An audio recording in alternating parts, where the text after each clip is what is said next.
Hello guys, j'espère que vous allez bien. Aujourd'hui on se retrouve pour parler de santé mentale. Je vais vous donner 5 choses, 5 conseils qui vont vous aider à préserver votre santé mentale.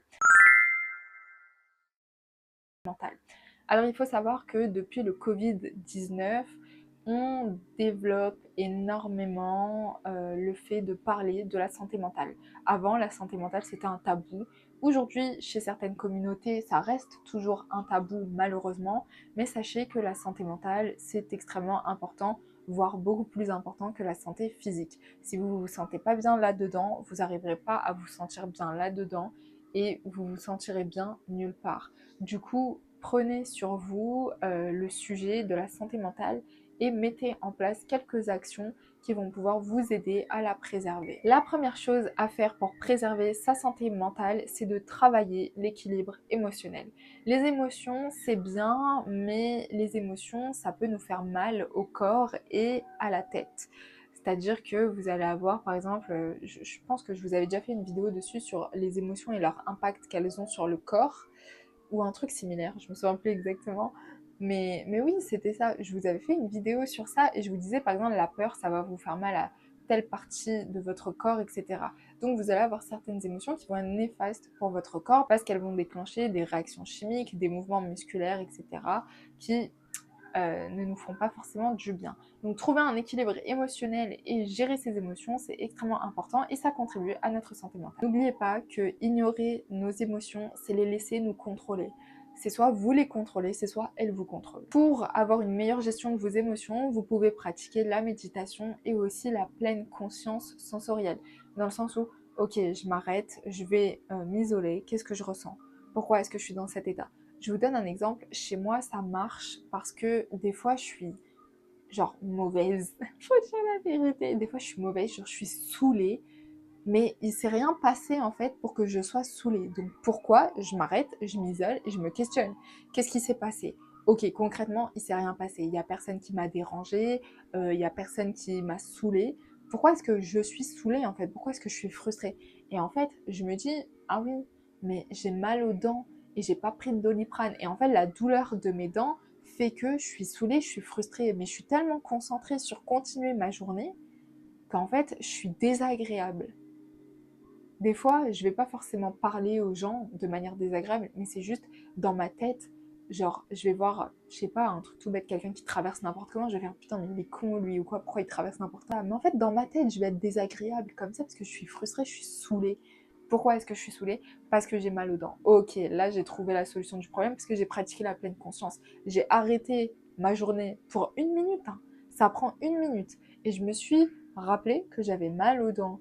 Et en fait, j'ai minimisé l'impact de la douleur, sauf qu'en fait, la douleur, elle est quand même présente, elle me dérange. Et donc après, je suis allée prendre mon petit Doliprane, j'ai attendu un petit peu, ça allait beaucoup mieux. Et là, ma journée était repartie de plus belle. Ensuite, ce que vous pouvez faire pour vous aider à trouver un équilibre émotionnel, c'est d'écrire. Il y a certaines personnes qui ont du mal à exprimer leurs émotions, mais vous pouvez écrire un journal, etc.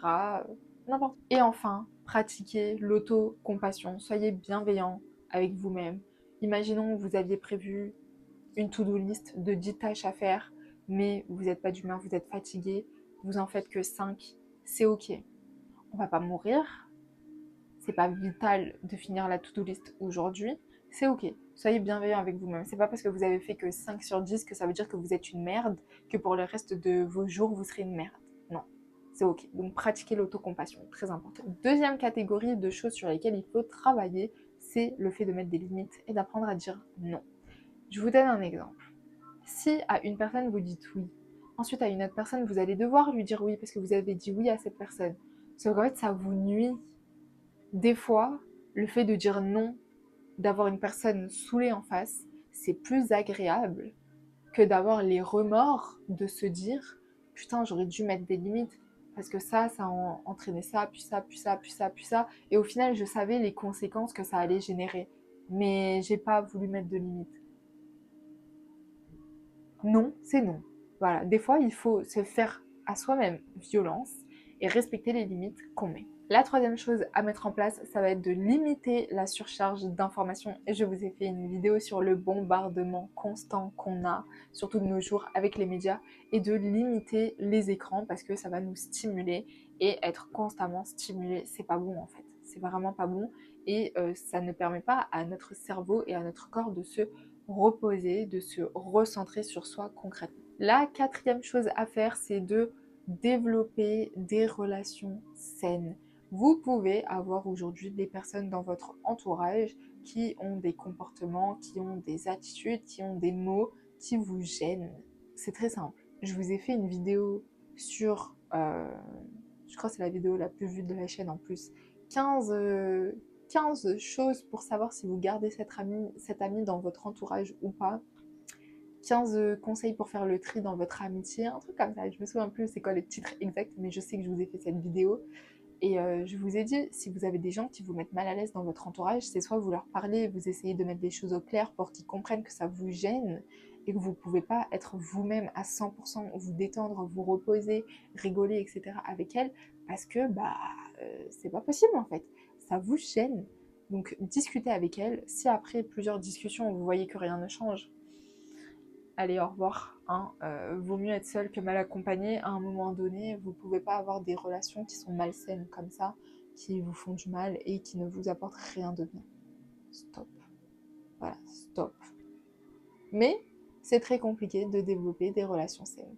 Ça passe par des hauts, ça passe aussi par des bas. Souvent, on y pense moins, surtout quand c'est des relations d'amitié. Mais c'est important des fois de discuter avec bienveillance et la volonté de vouloir améliorer la relation. Très important. La dernière et cinquième chose à développer, ça va être le fait de prendre soin de soi. Alors il y a des gens, vous êtes là, vous allez dire « Ouais, à chaque fois que vous dites ça, il faut prendre soin de soi. » Non mais je suis sérieuse. Je pense que vous ne savez pas ce que ça veut dire prendre soin de soi. C'est-à-dire que tu te réserves, genre 3 heures, tu vois, 3 heures c'est parfait. Tu coupes tous les réseaux, tous les contacts. Tu mets ta musique, tu mets tes ondes énergétiques. Tu vas te concentrer uniquement sur toi. Tu fais ton petit masque, ta petite douche, t'es tranquille, t'es coupé du reste du monde. Il y a toi, et c'est tout. Prendre soin de soi, c'est ça aussi. Savoir réellement se faire du bien. Pas que dans ouais, je vais me faire un resto et tout, je vais prendre soin de moi, je vais manger healthy, je vais prendre soin de moi, je vais aller à la salle, je vais prendre soin de moi. Oui, c'est très bien tout ça, hein. Mais il n'y a pas que ça en fait. Il faut vraiment que vous vous concentriez sur vous et que vous pensiez qu'à vous dans ces moments-là. Écoutez guys, c'est la fin de cette vidéo. J'espère qu'elle vous aura aidé ou qu'elle vous aidera dans le futur. N'hésitez pas à me dire si vous avez des conseils, des choses que vous mettez en place pour préserver votre santé mentale et de partager tout ça avec tout le monde dans l'espace commentaire. En attendant, comme d'habitude, prenez soin de vous et on se retrouve bientôt pour une prochaine vidéo. Ciao ciao.